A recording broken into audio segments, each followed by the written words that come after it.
ಓಂ ಗುರುಭ್ಯೋ ನಮಃ ಹರಿ ಓಂ. ನಾನು ನಿಮ್ಮ ಪಂಡಿತ್ ಹನುಮಂತರಾವ್ ಜೋಶಿ ಅವರು. ವೀಕ್ಷಕರೇ, ಹಿಂದಿನ ಒಂದು ಆಗಸ್ಟ್ ತಿಂಗಳ ಮಿಥುನ ರಾಶಿಯವರ ರಾಶಿ ಫಲವನ್ನು ತಿಳಿಸಿಕೊಟ್ಟಿದ್ದೇನೆ.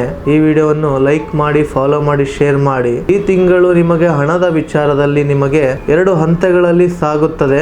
ಮೊದಲ ಭಾಗದಲ್ಲಿ ಖರ್ಚುಗಳು ಹೆಚ್ಚಾಗಿ ಮಧ್ಯದಿಂದ ನಂತರ ನಿಮಗೆ ಹಣದಲ್ಲಿ ಬಹಳ ಸುಧಾರಿಸುತ್ತದೆ. ಹೊಸ ಆದಾಯದ ದಾರಿಯನ್ನು ತೆರೆದುಕೊಳ್ಳುತ್ತದೆ. ಆದರೆ ತ್ವರಿತ ನಿರ್ಧಾರವನ್ನು ತೆಗೆದುಕೊಂಡರೆ ನಷ್ಟ ಆಗುವಂತ ಸಾಧ್ಯತೆ ಇದೆ. ಇನ್ನು ಕೆಲಸ ಕಾರ್ಯದಲ್ಲಿ ಜವಾಬ್ದಾರಿಗಳು ಹೆಚ್ಚಾಗುತ್ತದೆ. ಆದರೆ ಇದೇ ಸಮಯದಲ್ಲಿ ನಿಮ್ಮ ಕೌಶಲ್ಯವನ್ನು ಇತರರು ಗಮನಿಸುತ್ತಾರೆ. ತಿಂಗಳ ಕೊನೆಯ ಭಾಗದಲ್ಲಿ ಒಂದು ಉತ್ತಮ ಅವಕಾಶಗಳು ಸಿಗುತ್ತವೆ. ಇನ್ನು ವ್ಯವಹಾರ ವಿಚಾರಗಳಲ್ಲಿ ಹೊಸ ಸಂಪರ್ಕಗಳು ಬರುತ್ತವೆ. ಕೆಲವು ಮಾತುಕತೆಗಳು ಲಾಭದ ಕಡೆ ಹೋಗುತ್ತದೆ. ಆದರೆ ಎಲ್ಲಾ ಜನಗಳನ್ನು ನಂಬುವುದು ಸರಿಯಾದ ಆಯ್ಕೆ ಅಲ್ಲ. ದಾಖಲೆಗಳು ಮತ್ತು ಒಪ್ಪಂದಗಳ ಬಗ್ಗೆ ಎಚ್ಚರಿ ಇಟ್ಟರೆ ಈ ಆಗಸ್ಟ್ ತಿಂಗಳು ನಿಮಗೆ ಉತ್ತಮ ಫಲ. ಪ್ರೀತಿಯ ವಿಚಾರದಲ್ಲಿ ಈ ಆಗಸ್ಟ್ ತಿಂಗಳು ನಿಮಗೆ ಮಿಶ್ರ ಭವನವಿರುತ್ತದೆ. ಕೆಲ ತಿಂಗಳು ನಿಮಗೆ ಹತ್ತಿರವಾದಂತೆ ಅನುಭವ ಆಗುತ್ತದೆ. ಯಾವುದೋ ಒಂದು ವಿಚಾರದಲ್ಲಿ ದೂರವಾಗುವಂತ ರೀತಿಯಲ್ಲಿ ಕಾಣುತ್ತದೆ. ಮಾತು ಕಮ್ಮಿ ಮಾಡಿದರೆ ಸಮಸ್ಯೆ ಹೆಚ್ಚಾಗುತ್ತದೆ. ಮಾತು ಸರಿಯಾಗಿ ಮಾಡಿದ್ರೆ ಸಂಬಂಧ ಉಳಿಯುತ್ತದೆ. ಇದು ನಿಮ್ಮ ಕುಟುಂಬಗಳಲ್ಲಿ ದೊಡ್ಡ ಸಮಸ್ಯೆಗಳಿಲ್ಲ, ಆದರೆ ಸಣ್ಣ ಪುಟ್ಟ ಮನಸ್ತಾಪಗಳು ಬರಬಹುದು. ಹಿರಿಯರ ಮಾತು ಕೇಳಿದ್ರೆ ಎಲ್ಲಾ ಸಮಸ್ಯೆಗಳು ತಕ್ಷಣ ಪರಿಹಾರ ಆಗುತ್ತದೆ.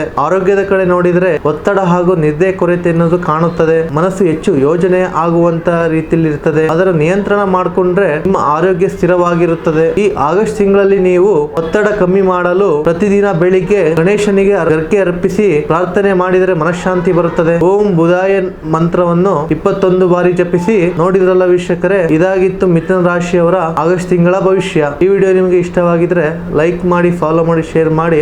ಹಾಗೂ ನಿಮ್ಮ ಜೀವನದ ಏನೇ ಒಂದು ಸಮಸ್ಯೆ ಇದ್ರೂ ಕೂಡ ಕಾಲ್ ಮಾಡಿ, ವಾಟ್ಸಪ್ ಮಾಡಿ, ನೇರ ಬಂದು ಭೇಟಿ ಮಾಡಿ.